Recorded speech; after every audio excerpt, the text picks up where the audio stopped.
A lot of people love wheat products, right? Breads, pasta, cereal, crackers, biscuits, waffles, pancakes, things like that. And so if there is a way that you can actually eat wheat without any side effects at all, and you can have as much as you want, wouldn't that be great? And the answer is yes. There is a type of wheat that you can have as much as you want, and you're going to be really excited about this.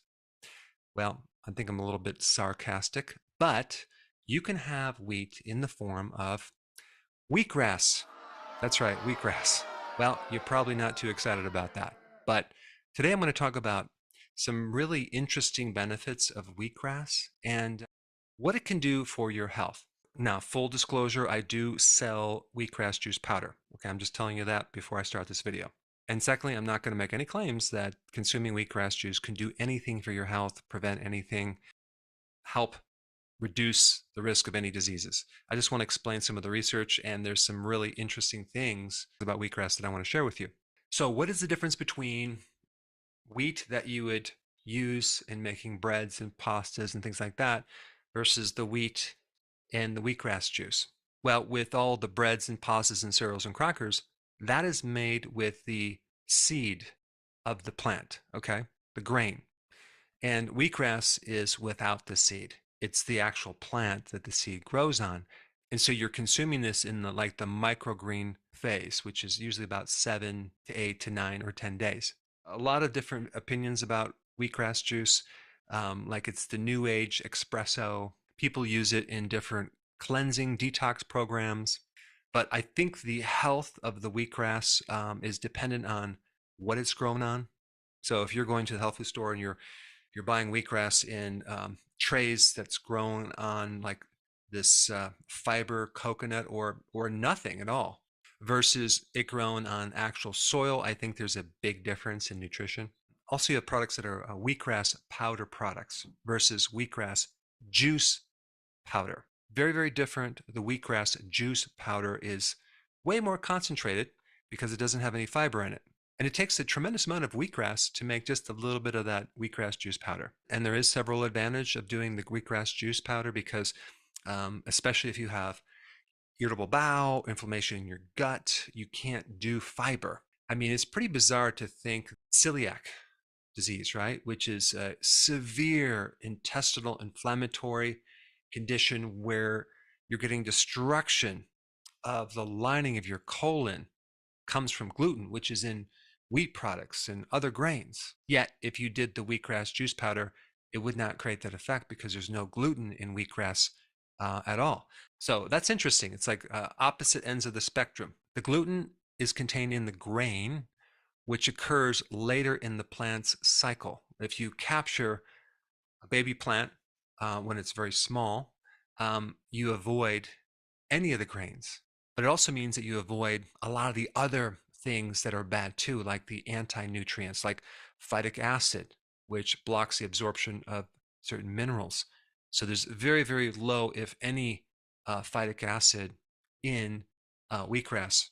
But there's a lot in the grain because it's in that bran portion of the seed.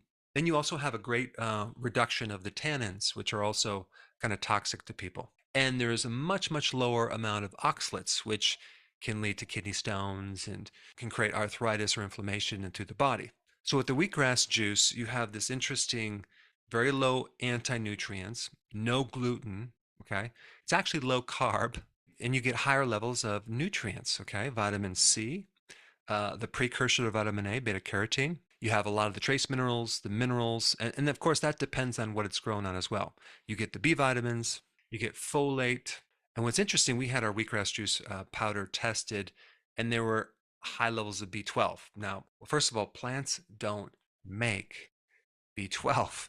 So apparently that B12 was created from a microorganism that lives within that plant. Because one of the things that the farm that grows the wheatgrass juice powder that I use, they don't sterilize. So nothing is heated over 106 degrees.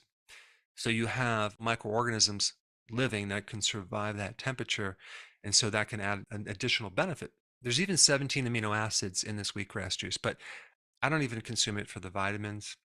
I consume it for two other things. One is the chlorophyll, which 70% of wheatgrass juice is chlorophyll. And secondly, for all the phytonutrients, there are hundreds, if not thousands, of phytonutrients in this microgreen and other microgreens that have all sorts of very cool properties, which I'm going to talk about. But first, let me just mention this chlorophyll compound. I don't know if you knew this, but chlorophyll is identical to your own blood, except for one little thing. Instead of iron, it contains magnesium. I mean, it's pretty wild that when someone consumes that green liquid from a plant, they're consuming something that is so close to your blood, but with magnesium. It's pretty wild. And there's also studies that shows that chlorophyll can stimulate the production of your own red blood cells if you have anemia. And it also has the ability to stimulate the blood stem cells as well. But I'm not making any claims that it'll do anything for you. Just read the research on this yourself. Now, let's just talk a little bit about the phytonutrients. There's phytonutrients help to reduce the complications of a lot of different health problems. They have anti-inflammatory properties, antioxidant properties, antimicrobial properties. But the phytonutrients that I want to talk about today relate to a condition that I found some interesting research on, and that's thalassemia. That is a genetic blood disorder where the person is not making enough hemoglobin, which is the protein that carries oxygen in your blood. So it's a type of anemia. There's also some other problems with this disorder. You're not making enough white blood cells, leukocytes, and also you have a deficiency of thrombocytes. So we have low red blood cells, low white blood cells, and low thrombocytes, which actually have to do with the clotting factors. And so the problem is the treatment for this disorder has a lot of side effects. I mean, one of the treatments is like a bone marrow replacement.